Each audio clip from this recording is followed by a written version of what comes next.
Pokémon Champions launches on mobile this week, and that means thousands of brand new players are about to jump into competitive Pokémon for the first time. Some of them are going to climb quickly, most of them are going to make the exact same mistakes. Mistakes that cost games, mistakes that keep people stuck at low ranks, and mistakes that make players think their team is bad when the real problem is something completely different. So, today I'm going to go over the 10 biggest mistakes new Pokémon Champions players make, and more importantly, how you can avoid them so you can start winning immediately. What's going on, everybody? It's Rickstar VGC. I've been playing competitive Pokemon for years, competing in VGC tournaments, laddering, team building, and testing countless strategies. With the mobile launch right around the corner, I wanted to make the guide I wish somebody gave me when I started, so let's jump right in.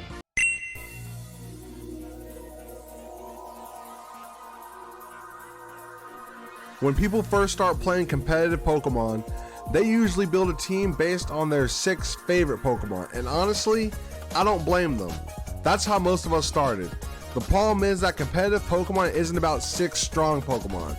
It's about 6 Pokemon working together. If 3 Pokemon lose to the same threat, you have a problem. If none of your Pokemon can switch safely into attacks, you have a problem. Good teams aren't 6 stars, they're 6 puzzle pieces. The faster you understand team synergy, the faster you'll improve.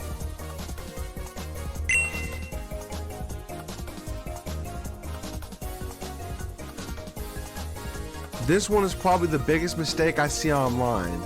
You lose 3 games, delete the team, lose 2 more, delete that team too. A YouTuber uploads a new strategy, now you're using that. Then somebody wins a tournament, now you're using that team. The reality is most players don't lose because of their team. They lose because they haven't learned their team. Give yourself time. Learn your matchups, understand your leads, understand your win conditions. Then decide if the team is actually bad.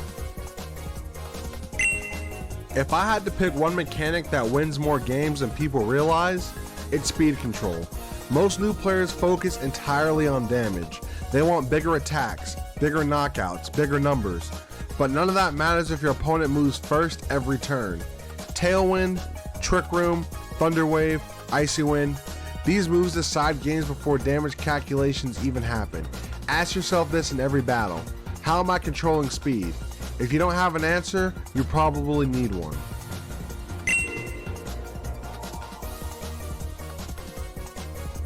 Protect might be the strongest move in competitive Pokemon, and it's definitely the move newer players underestimate the most.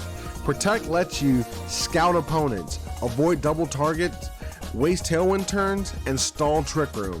It allows you to create positioning opportunities, and the funny thing is that newer players often feel like they're wasting a turn when they use Protect, but experienced players know Protect will often win the turn. Not every turn should be damage. That's one of the hardest lessons to learn. Sometimes the best move is switching, sometimes it's Protect, sometimes it's setting speed control, sometimes it's preserving a Pokemon for later. The best players are constantly thinking 2 or 3 turns ahead. New players think about this turn, top players think about the entire game.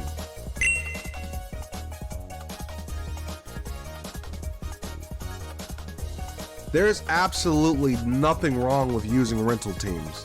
In fact, I recommend it. But don't just copy a team because somebody won with it. Understand why each Pokemon is there. Understand their roles. Understand what they're trying to accomplish. Because if you don't understand the strategy, you're just pressing buttons.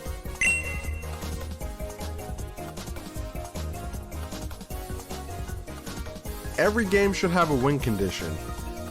And the one thing I notice newer players doing is they'll start a game without ever asking themselves how they're actually planning to win. For example, let's say you're using Mega Garchomp. Maybe your entire goal is to get rid of the opponent's fairy type so that Garchomp can clean up late game.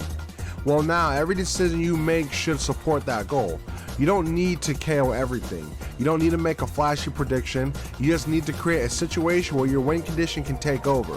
Whenever I lose a game and go back to watch the replay, one of the most common mistakes I noticed is that I stopped playing toward my win condition and started chasing knockouts. Don't chase damage, play toward victory.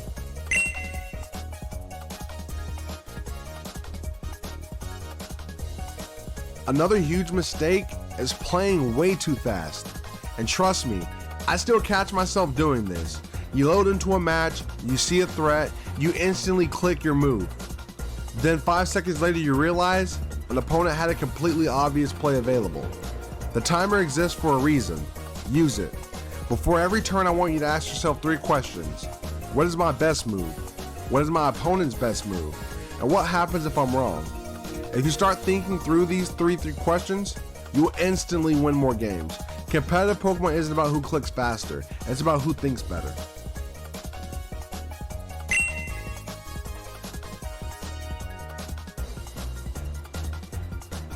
This might be the most advanced mistake on this list: positioning. New players think battles are won through damage. Experienced players know battles are won through the board position. Let me give you an example.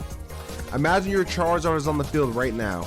You could attack, or you could switch to a safer Pokemon that gives you a better position next turn. Most newer players attack. Top players think about the next 2 or 3 turns. A lot of games are decided before the final knockout even happens. One player slowly gains control of the board, and the other player doesn't even realize that they're in a losing position until it's too late. Good positioning feels boring sometimes, but it wins games.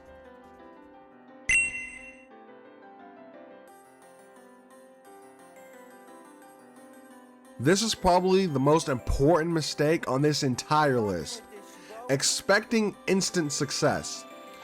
When Pokemon Champions launches on mobile, there are going to be thousands of new players. Some of them are going to lose 5 games in a row. Some are going to lose 10. And there are some who are going to quit because they think they're bad at the game. Don't. Every good player starts exactly where you are. Nobody becomes great overnight. Wolfie wasn't born winning tournaments. Every regional champion you watch has lost countless games. I've lost countless games. The difference is we kept playing. Instead of asking yourself, why am I losing? Ask, what can I learn from this loss? That mindset shift alone will make you improve faster than any team, strategy, or guide ever could. The players who improve aren't the most talented. They're players who stick around long enough to learn. Now, I want to know from you all, what's the biggest mistake you've already made in Pokemon Champions? Let me know down in the comments, because there are chances somebody else is struggling with the same thing.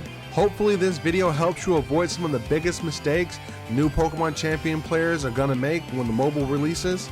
But if you're serious about improving, don't try to do it alone. We've built an awesome community over in the AI Control Esports Discord, where we have team building, discussions, battle rooms, tournament talk, coaching, and a bunch of players that are just trying to improve together. Whether you're completely new to competitive Pokemon or you're already grinding ranked, there's a place for you. So if you're looking for people to battle, people to learn from, or just a community that's excited about Pokemon Champions, check out the Discord link below and come hang out with us. And if you enjoyed the video, make sure to subscribe, because when the mobile launches, we're going to be covering team guides, meta updates, and all. Thank you guys for watching, and I'll catch you in the next one. May your next battle be a victory.